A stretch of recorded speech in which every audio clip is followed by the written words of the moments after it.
Can I walk? Did you say I can walk? Yeah. Because I'm better when I walk, yeah? You can walk. Okay, let's go. So the title of the painting, the title of the show is Clatter, Thud. When I think about clatter, it's about creating drama. I often like to title my paintings and think about the paintings in terms of sounds, kind of the rhythms and cadence of sounds in poetry. I like the notion of off-kilter, awkward, crumpled, embarrassed. And I came up with clatter with this notion of creating a bit of drama, and thud with this notion of a kind of off-kilter moment, or an off-kilter ending in a wording in a poem. And the pentameter in a poem has this kind of da-dum, da-dum, da-dum, dum. And there's this kind of awkward moment at the end. And that's where I got thud. So some of the paintings in the show are named using sounds like thrum. I used tink a few years ago was the title of my show, but was also meant when you drop a stitch in knitting. In this painting, the titles have come from poetry, moments in kind of books or sentences in books, a collection of words that have interested me. One of the paintings is Kamakura bathing, which is a beach in Japan where the sands are black and you dig yourself into the sand, or somebody digs you into the sand.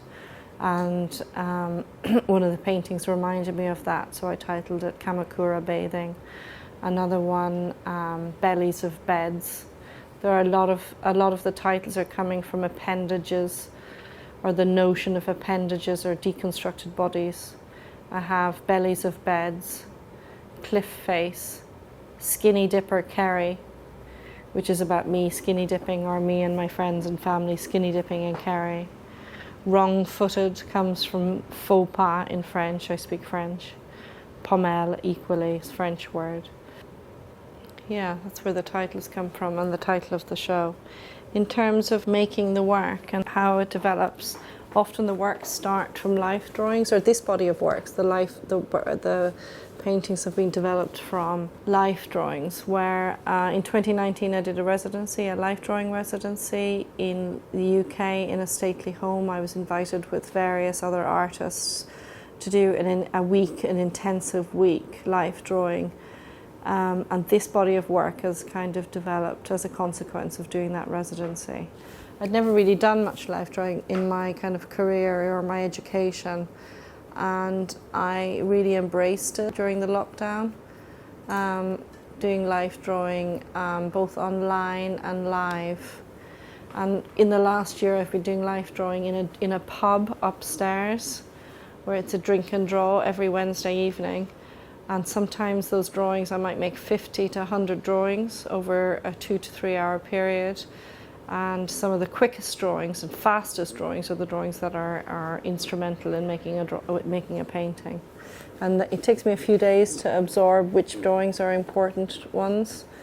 But I've noticed that it's the faster, speedier drawings that are the key ones, where I've really captured interesting moments in the body, the creases, kind of cracks and folds in the bodies that I'm interested in. In the studio, I tend to perform in front of the canvas or an audience. I feel like it's like boxing, like a boxer, moving backwards and forwards, jabbing the canvas. I tend to perform, and that could be something to do with my upbringing. My father was a boxer, and I grew up in and around a boxing ring my whole childhood. And I do attack the canvas.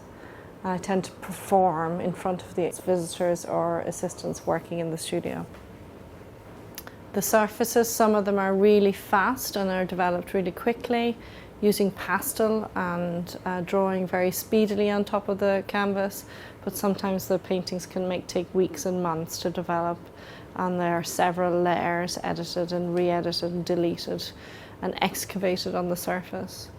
I think drawing the body helps me process some of the trauma and loss that I experienced as a result of becoming a mother, and the time it took me to become a mother and the loss involved with motherhood. Experiences leading to motherhood have kind of left a score on my own body, and it's a reflection of the trauma that which I went through and experienced in coming up to becoming a mother.